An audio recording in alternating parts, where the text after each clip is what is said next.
Now, many here are questioning Governor Josh Green's offer to temporarily house California fire survivors when many who lost their homes to the Maui fires are still without a permanent home. And our Aali Iduklo has both sides. Some say that while they sympathize with those displaced by the California fires, they should not be staying at hotels here in Hawaii, while many of Maui's fire survivors are still struggling with housing. That doesn't make sense to me. Like many who lost their homes to the Maui fires, 71-year-old Frank Perry says he's been having trouble getting help with housing.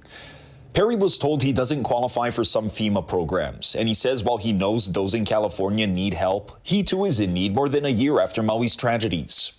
And everybody's saying, well, let's help our kapuna. And we are not getting any help at all. Totally apples and oranges, just so people know. Governor Josh Green explained his offer to temporarily put up California fire survivors in hotel rooms would not impact the efforts to permanently house Maui's fire survivors.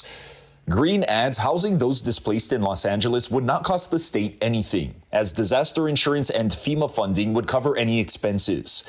And the governor says of the roughly 25,000 hotel rooms throughout Hawaii, 20% of them are often vacant. It's both good for those families and it's probably good for the hotels too. But I don't think any Maui wildfire victims want to be back in hotels again.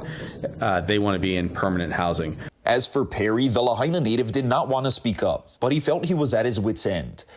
He lives with his wife and 93-year-old mother-in-law. She broke her hip last week and is in a wheelchair. Perry says his mother-in-law can't live in their kahului rental because there's no ramp to get in, and they can't afford to find her a new place or to put her in an old folks' home. I did not make humbug, because that's not how local people are. I said, well, it's enough now. It's time for me to say something. And I'm not the only one who is going through this problem.